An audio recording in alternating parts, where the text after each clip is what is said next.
Welcome back. It's another episode of Cooking with Chris, and today we're making a seafood bisque, which you're going to love. Okay, you'll kill the neighbor to get some of this. Now keep in mind everything I've got here is double the amount.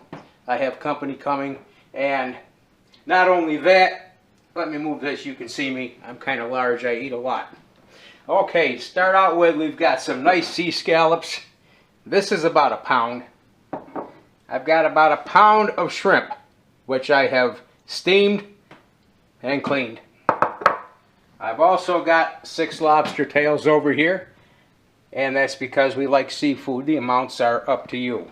I've got 4 cloves of garlic that are chopped up really nice.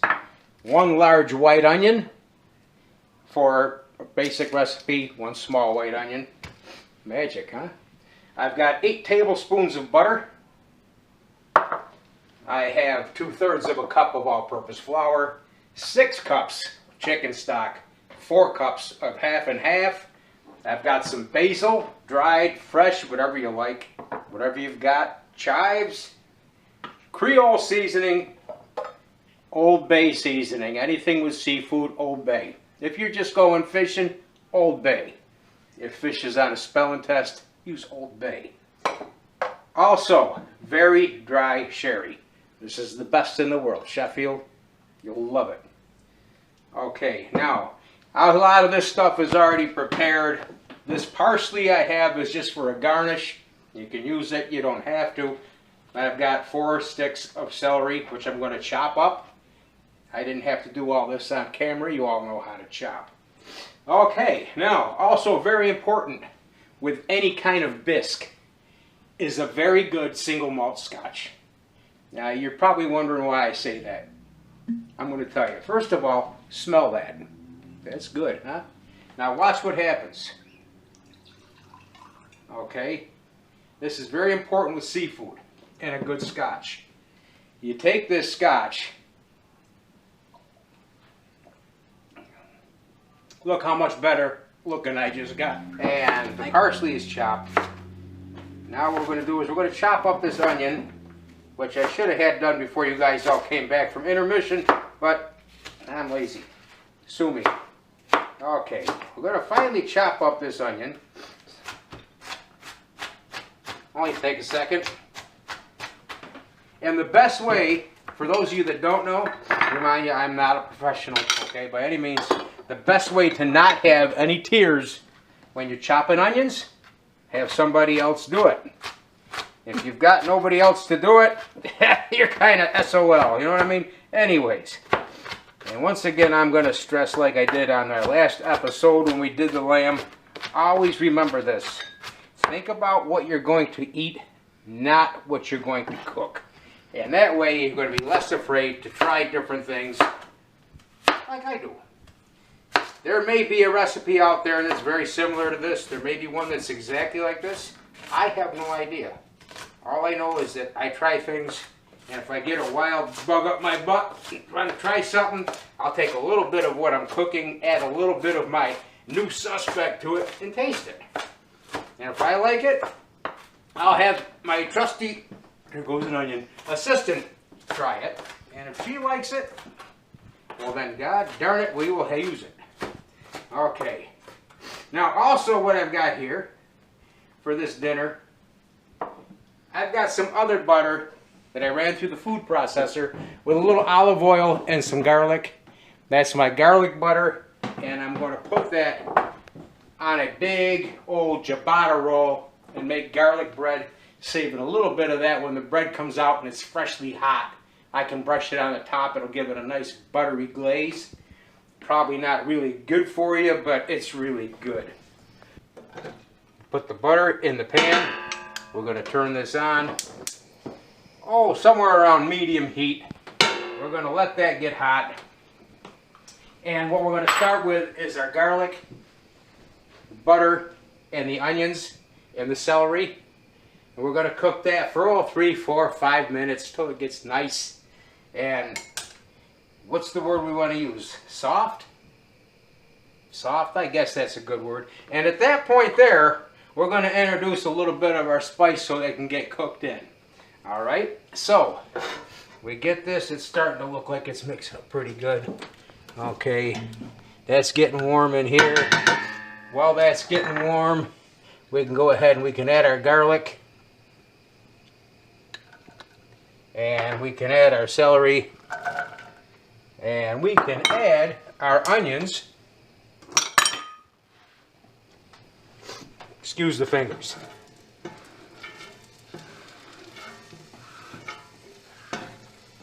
Boy, you know what it smells like in here, guys? Really good scotch and onions.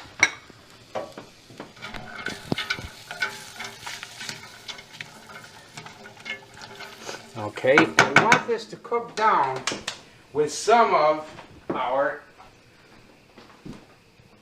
spices.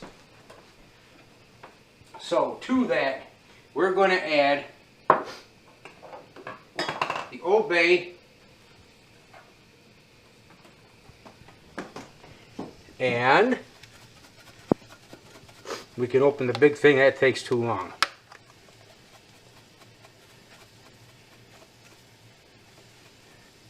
And I'm just kind of eyeballing it because this stuff is awesome. Oh, you can smell it already. We're going to let that cook in with our veggies in here in the butter. Okay. Also, what we're going to put in here is a little bit of the basil. Because basil is good.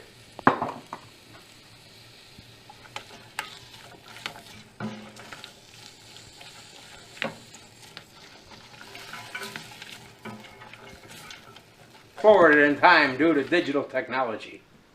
In here, this is cooked, it's got softened. We're going to add the flour, stir it in, and we're going to let it cook for a couple of minutes.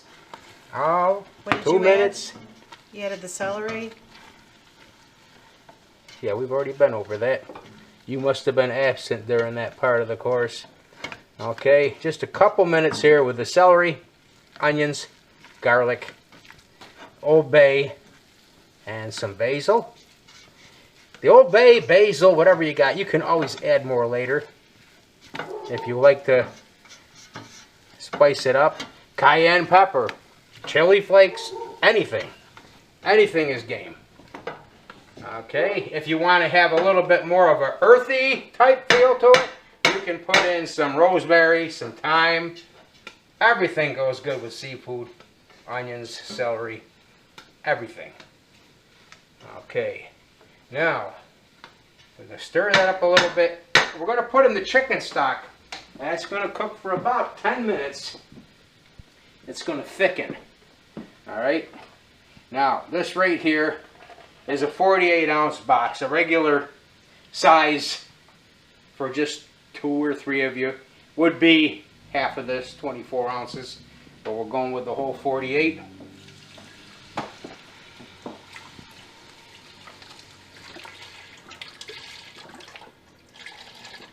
Sometimes I make my own chicken stock. If we've had chicken, I cut the bones into pieces and then I boil them in water with whatever kind. I don't add salt to very much, but I boil them to get the flavor out of the marrow. And if the bones are small, you can wrap them in cheesecloth. You can wrap them actually in anything you want to, but just so you don't get any. Oh, she's not going to like cleaning that up. Just so you don't get any bone fragments in your stock.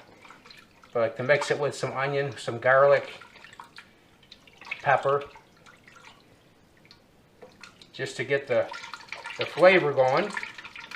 But this is faster just to use the boxed type. Okay, we'll be back in about 10 minutes when this thickens. As we wait for this to thicken, we're going to put in a few chives. Eyeball it. There's no recipe here. A few chives, and we're going to put in a little bit of Cajun seasoning. Okay? Yeah, just add a little bit of kick to it. This is Weber New Orleans Cajun. Probably come from Detroit. But if you guys could smell this, you'd be in my kitchen right now. That's scary. Anyway, oh, she's not going to like cleaning that up either. Jesus. Okay, we're going to let this thicken. We'll be back with you in a few minutes. In the meantime, enjoy. Zoom in here, trusty assistant, and show this. It's getting really thick now. Okay, that's what we want. And then we're going to add 4 cups of half and half. I've only got a 2-cup measure, so you're going to have to bear with me for the pouring of the second 2 cups. Okay, nice. This will go in here. And we're going to allow this to cook for about 10 minutes.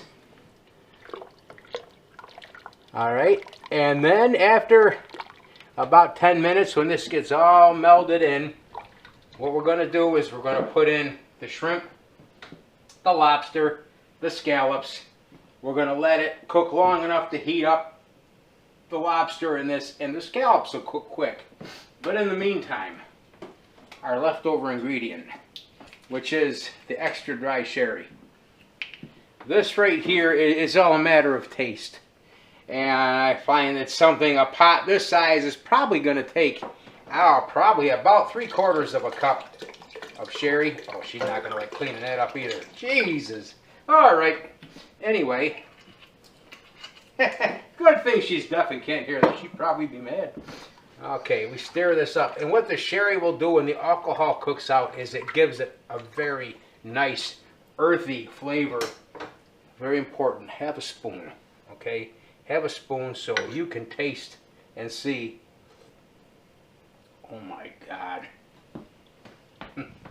Oh yeah, that's nice. Okay, we'll be back in about 10 minutes and we'll put in the seafood and we'll get it ready. So when the guests arrive, we'll also go over the making of the garlic bread. Be right back. We're almost done. It's thickened up nice. Okay, we're going to put the scallops in first, just to make sure that they get cooked. Like I say, they'll cook quick, but we're going to put those in so they don't get robbed of all the heat when I put that other meat in there with all the mass that it carries with it. And no, I don't mean like church mass. I mean mass like it's thick, it's meaty, it's bulky, it's, I don't know, like that girl at the department store your wife won't let you look at. Okay, mass. Okay, this is in here. We stir this around a little bit. And then you can tell by looking, if you've lost any heat, you can tell when it comes back. It just has this fullness to it. It's not boiling, it's not bubbling. I don't know, I'm sure that those professional people have a word for it. Probably something kind of French, I'm not sure. But anyway, this is... Damn. Oh boy. Oh boy. Okay, it's coming. It's starting to come back to that fullness that you get inside the pot. So we're going to add our shrimp. We're going to stir that a little bit. We've got the oven warming up now because we're going to put our big piece of ciabatta bread. I'll show it to you. This is one of those take and bake ones, which actually are pretty damn good. And we're going to put this in the oven and we're going to bake it. We're going to make it kind of nice and warm. And then we're going to slice it, lay it open. We're going to brush our butter and garlic on it. And we're going to put some mozzarella cheese, maybe a little oregano. We might get wild. And put it back in the oven and just kind of let that melt in. It'll be nice, buttery, garlicky. It's going to be ooh so good. Okay, and now we're going to place in our lobster tails. I steamed these. They all came out very nice. We'll be able to put one in each dish. This is why we made the big pot of it. And this is our garnish, parsley. Okay, I'm going to pick up this mess and I'll be back with you guys in a few minutes. Once again, this is Cooking with Chris. I'm Frank. Okay. All right, I'm a little bit ahead of you here, but we're putting the garlic butter on the bread. Okay, this is pretty technical. We put the garlic butter on the bread. All right, that's about as expressive as I can get. we're gonna put this and we're gonna put cheese on it, put it back in the oven. Our bisque is done. It's really nice. It's I like it. You don't have to. Chances are you're not bigger than me anyway, so you don't have to. Anyway, I'm just kidding. I love y'all, and you know what? Kinda. Here's this. We're gonna put some cheese here on the bread. And once again, this is all up to your taste. You like a lot of cheese, a little cheese. I kind of like it enough where you know it's there. Some people, they put like a little piece of cheese on something and they call it good. And we call those people, yeah, we call those people the special bathroom type people. We like cheese. Okay, we're gonna put this over here on this.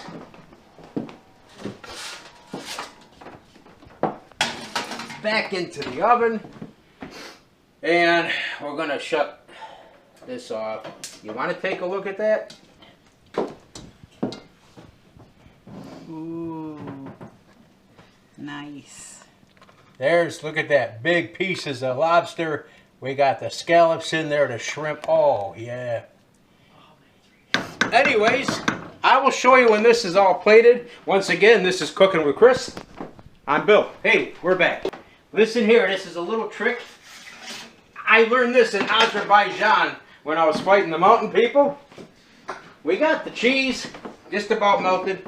We're going to take just a little bit more of that butter and just kind of smooth it just a little bit on here. And that'll kind of melt in nice. And then we're going to put our spices on it. You don't have to. It's up to you. But a little bit of butter on top of that cheese. Magic is going to happen here. Okay? You're going to find that the local women will come from near and far to try this. And if they don't like it, they won't come back. And we're going to put, instead of the oregano, we use a little Italian seasoning, just a touch. Okay, just to add just a little bit of flavor. What's that word I'm looking for? Pizzazz. Not sparkle, pizzazz. Okay, what else we got? Who else has got a good word? Little bit of, okay, it's not too heavy, it's just kind of delightful. We stick this back in for a couple minutes. We're going to dish up our bisque, and as that's getting done, we'll have everything plated and ready to go. Okay, and all this stuff now is parsley, remember? That's going on top, just to add a little bit of color. Filming here of this section of Cooking with Chris. I'm Mike. We're going to put a little bit of parsley on top of these, just to add some color, because I've seen it done on Food Network, and they all seem to really like it. Okay, there's that. A little bit more over here. And we're going to take this right here, and we're going to cut this bread. Oh, look at that. It's like,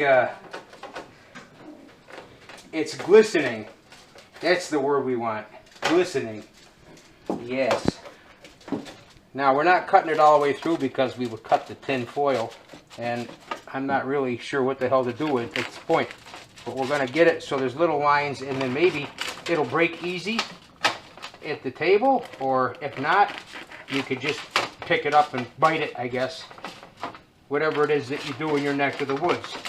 This is really hot. Don't grab it like I am because it really hurts. It's hot. Okay. So, that's it for this edition. Any comments or questions, please call your local television station and maybe they can tell you where I went wrong. Thank you and goodbye. These are our lovely guests. Looks very good. Hello. Oh, wow. Bon appetit. All right. Look at the size of that spoon. That looks good. How is it, Mike? Very good. You did it, Hootie. Is it good? Okay. And remember, America, vote for Trump.